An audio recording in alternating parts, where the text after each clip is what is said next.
You look at the park, there's historical significance value about Weeki Wachee. It's one of these original Florida roadside attractions that had mermaids. What makes Weeki Wachee unique, it's a first magnitude spring, it's never been explored, and it's absolutely drop dead gorgeous.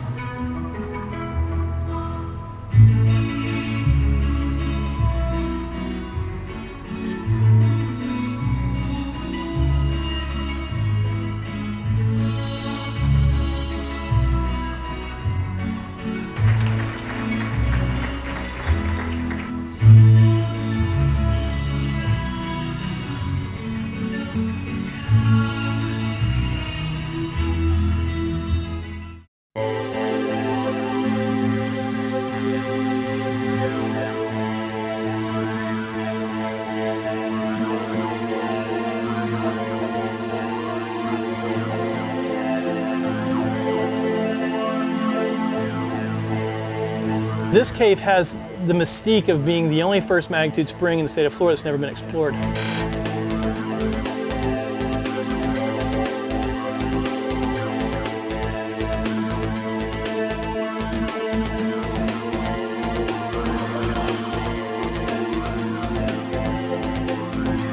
You can have 20 years of cave diving experience and come into Weeki Wachee and never want to come here again.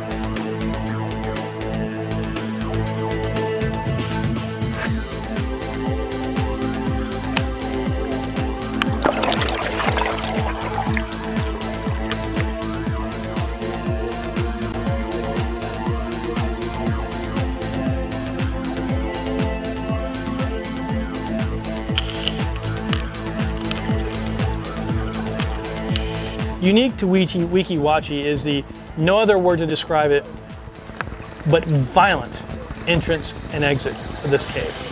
You have got to be on your game. You can't go in here thinking this is a breeze, I'm gonna drop in, scoot through the hole, go have a fun dive.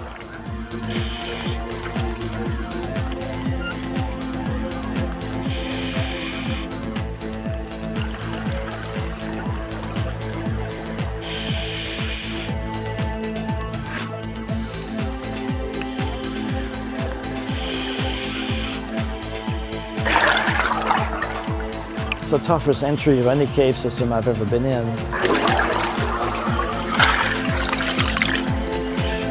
You have to sit there, you get your mind right, you pull, you pull, you pull. The very second your arms are burning and you know you can't pull anymore, you pull one more time and you just drop into that cave.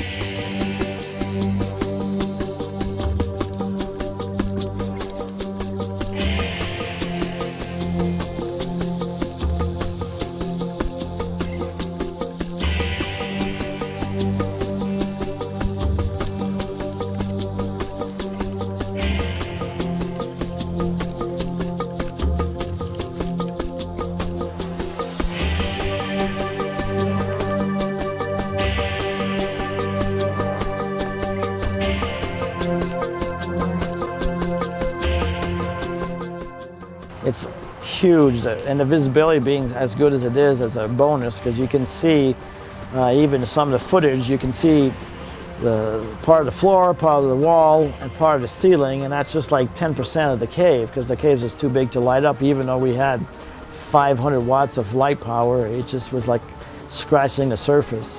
So it's definitely the biggest tunnels of any cave I've ever been in. Now there's some caves that have big room, but this one here is big everywhere. One of the other scientific goals that we hope to accomplish is identifying a lot of what appears to be dry formations, whether or not their origin is petrified or the origin is actually fossilized. At this point, we don't know, we can only speculate, but approximately 2,200 feet in the cave, there are draperies, or what a dry caver would refer to as a stalactite. The formations that we found in Weeki Wachee are unlike anything we've ever seen in underwater cave systems in the state thus far. The speleocrobes, speleothems, bacterial formations, they're unique because they've never been seen, never been documented, never been studied. Nobody still knows what they are. They believe there's some type of girthite formation, which is an iron-based formation, but they also believe that it could have a very large bacterial component to it as well. It literally looks like the surface of an entirely different planet. A lot of the formations have broken off the walls over thousands and thousands of years and made these beautiful symmetrical piles. Some of them are still attached to the wall. There's other formations and growing off the floor and everything. So that would be one goal, is to really try to find out what occurred or is occurring in that part of the cave.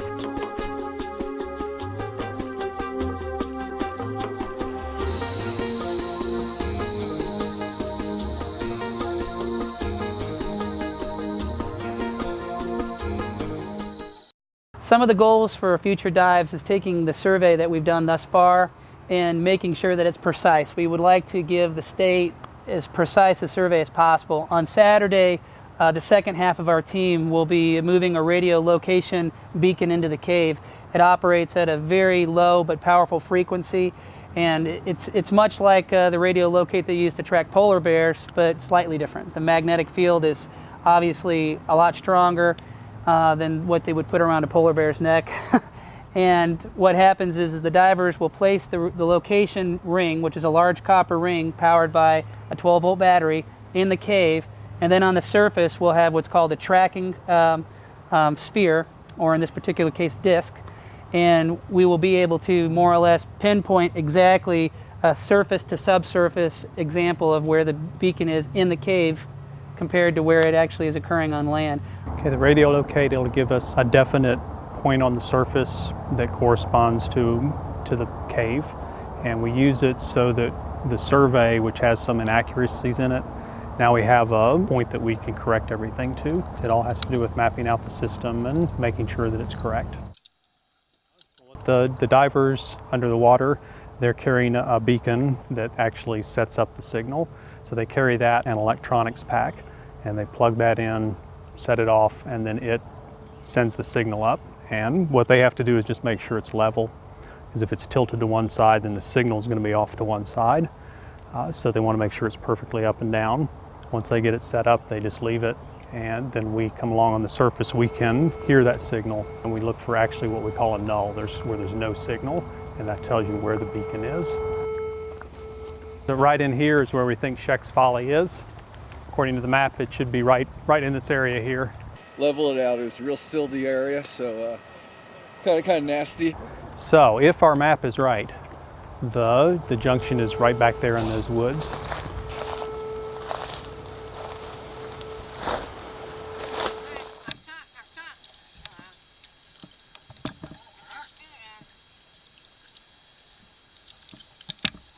It's very, very sensitive.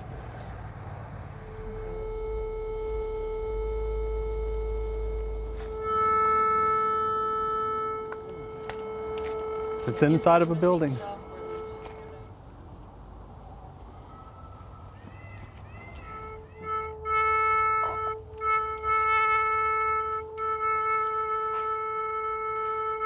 That seems to be it, right in here, someplace in this area. Okay. Yep, I think it's right there.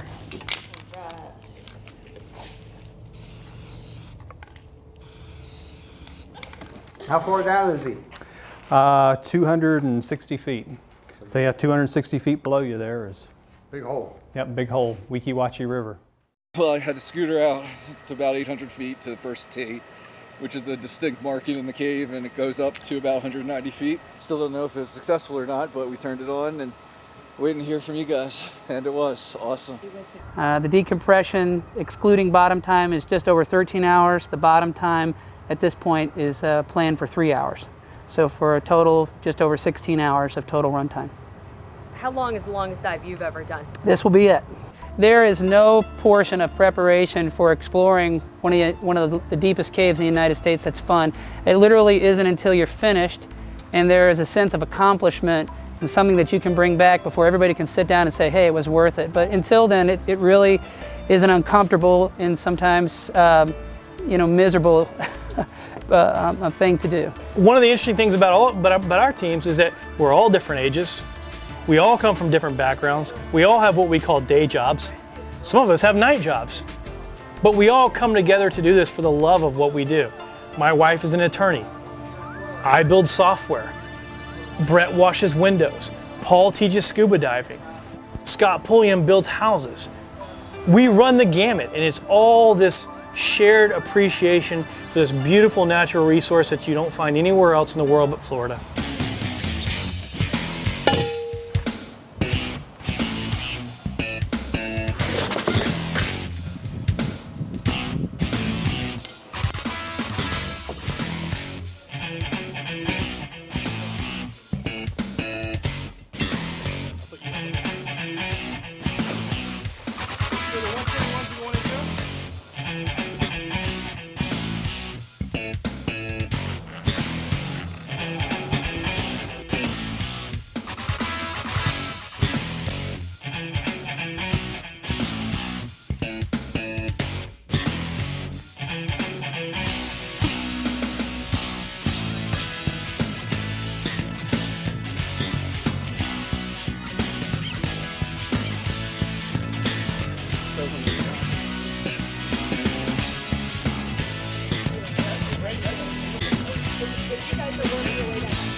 It's just not been diveable for so long. To finally have a chance to dive here, it's like having access to the forbidden fruit. All of a sudden, it's not forbidden anymore. So it's like, what's the word I'm looking for? Nirvana of a chance to go do something that's just been out of reach all this time. All of a sudden, it's reachable.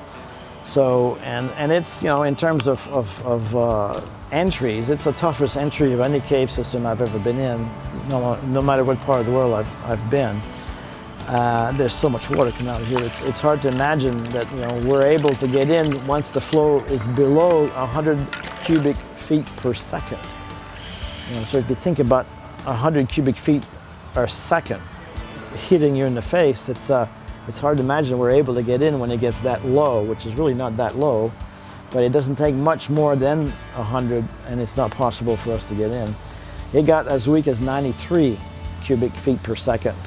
So that's the weakest it's ever been. The strongest it's ever been is like 265.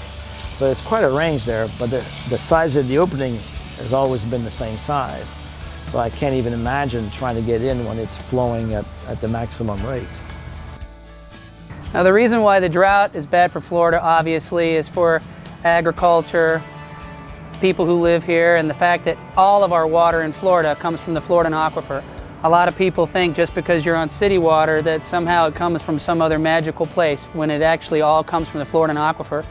And the big problem is we pull water up from the aquifer. In some cases the water can be over 100 years old, but it certainly takes a lot longer for rainwater to make it to that depth. So we're pulling a pure water at a higher exchange rate than nature can naturally replace it.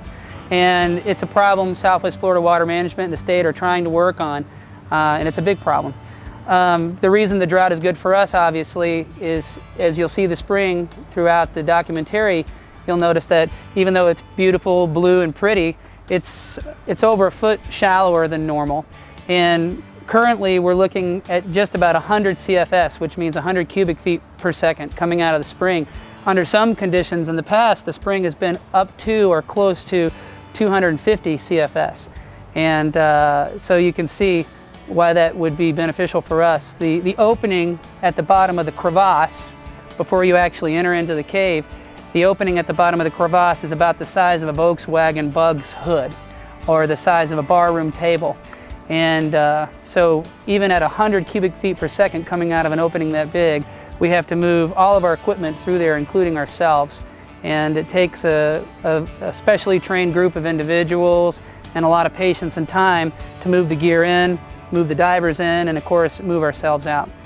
In 2007, we literally had 3 days of rain, and within the 5th day, the spring was practically undiveable. We could start experiencing a normal rainy cycle or have several hurricanes, and we may not be, it could be beyond my lifetime the next time this window of opportunity opens.